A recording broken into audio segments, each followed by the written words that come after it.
Hello everyone, welcome back to the channel. I hope you're doing well. We've got another book review for you today as promised. We're going to be taking a look at the Star Wars Legends Kenobi novel. This is by John Jackson Miller. As you can see, nice cover art there with the two sons of Tatooine and Kenobi himself. Obviously, Kenobi is a fantastic character, and that's one of the reasons I wanted to give this book a go. And it was the second on my physical copies of books that I was going to read. Kenobi is my favourite character in Star Wars. I love Obi-Wan. And one of the things that also drove me to reading the Kenobi novel now was obviously Kenobi, the Disney Plus series has been announced. I think it's May 25th, so I'm super excited for that.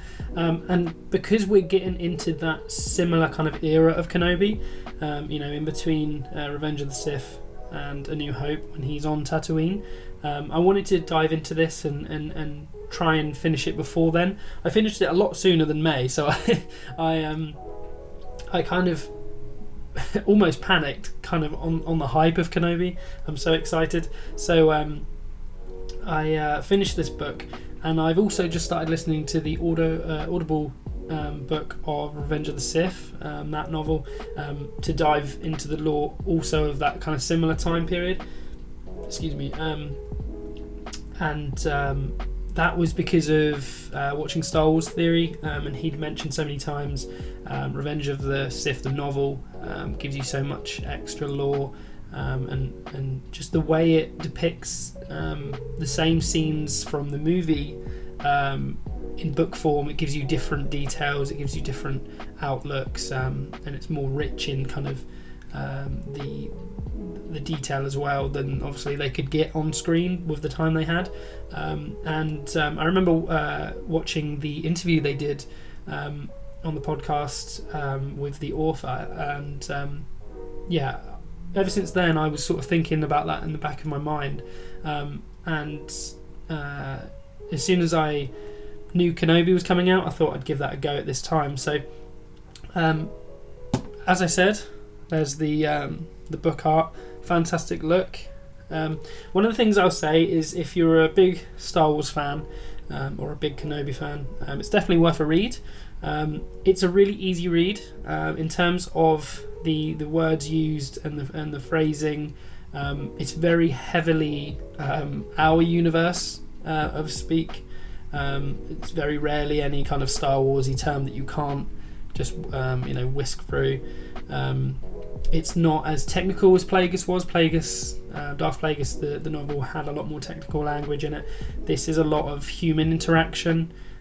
Even it depicts the Tuscans and things like that, which was really interesting, which I didn't know it would do that. I assumed it would be more so Kenobi than anything else. But even then, it refers to their speak in Basic. Obviously the Basic is the tongue that they consider to be English, or a human language that's widely spoken. And so one of the things I will say is that unfortunately it is a lot of side character story. The Tuscans, or at least a particular tribe of that in particular, and then some of Tatooine's natives. It all does tie into Kenobi as well, and that story that is in question in the book. It's just, I, as a massive Kenobi fan and wanting to get into the lore before Kenobi the show starts, I wanted more Kenobi, if that makes sense. But obviously with the show coming, that's perfect, because that's going to fill in all those gaps in a way that's also canon and on screen, which is my favourite. My favourite way to soak up the magic that is Star Wars. Also, one of the things I'd say is, in terms of the story, it is Legends. So for anyone who doesn't really understand what that means, canon is a term that is used to refer to the main story. And that is what is considered gospel. That is the truth.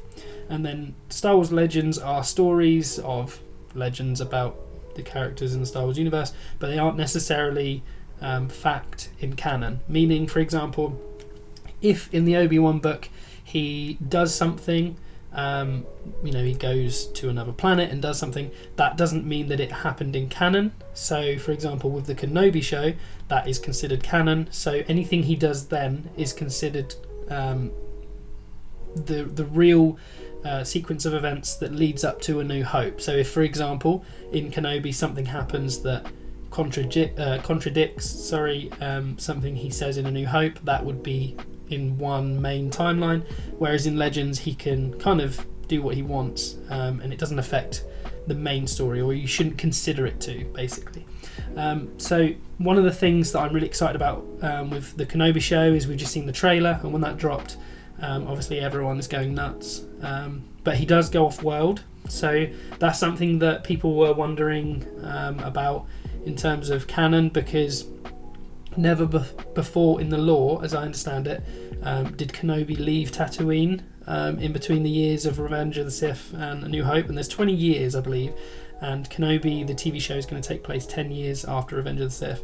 This book takes place kind of just after Revenge of the Sith happens, so it's years before. It's right when Ben, as it depicts in the book, it goes into like how he chose the alias of Ben Kenobi and found a place that was abandoned in Tatooine in the desert to go and live, and him contemplating how he's going to look over this child but stay out of sight and not make things worse. So it's really good in that respect. And obviously, if you're a massive Star Wars fan like me, any content, any more content is good content. So even though there wasn't as much Kenobi in this book as I'd like, lore wise and story wise, it was definitely worth it. It kind of reminds me of that the kind of mythos Kenobi vibes of him in the desert, but it doesn't get that dark. It's still very much Obi-Wan. You'll see in the story that he is wrestling with basically being a Jedi and at heart, and wanting to help all the time, and he has to try and figure out how he can get involved without being seen to be involved, and no one kind of knowing who he is. As you can see, kind of thick book, fairly long. It's about the same as the Plagueis book was in terms of length. I think there was in this book about 45 chapters, but like I say, an easy read, you'll fly through. I was doing them in at least sort of like groups of 6 to 10 chapters in a go, so I got through the book a lot quicker than I'd expected. And one of the other things I would say is that this book is something that would be a nice audiobook, because like I say, it's simple, it's easy. You could listen to this on the go, and you could do other tasks and still take in the story. I would say that with my experience from the Plagueis book, you'd really need to listen to the Plagueis book on an audible track to really soak up the knowledge, whereas the Kenobi book I think would be good for someone who wants a bit of kind of light lore, and doesn't want to have to take time out to sit down and listen, and block everything else out. But it's definitely worth a read. I would say if I were to give it a score, I'd give it 8 out of 10. It's not up there in terms of the most fantastic story. It has got some twists and turns. It's got some great scenes in terms of visualization. One of the reasons I say that is because when you're reading a Star Wars novel, I think it's very important for it to immerse you, and one of the things that I would suggest that I've done is listen to ambient Star Wars music while you read. So for example, if you go on YouTube, there's Ambient Worlds, I think is the channel. You can search for that, and when I read the Plagueis book, I listened to Naboo ambient music for Star Wars, and that really helped me because it, the story does take place a lot on Naboo, or has a lot to do with Naboo, and it really helped me kind of concentrate and immerse and visualize the world they're describing.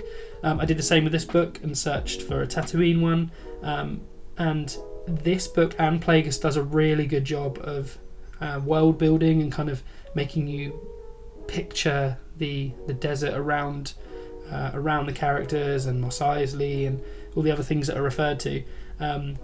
Whereas, for example, when I listened to the Audible book of Shatterpoint, which is the Mace Windu story. Mace Windu, that I also will be talking about on the channel. That struggled for me to really give me a clear view of the world it was trying to build. It was quite convoluted. I found at times it was like it's set in the jungle, so that's a little bit different. Maybe it's harder to describe, whereas the desert of Tatooine is very barren and doesn't get too complex, and Plagueis is it's very rich in detail. So but yeah, it's definitely worth a read.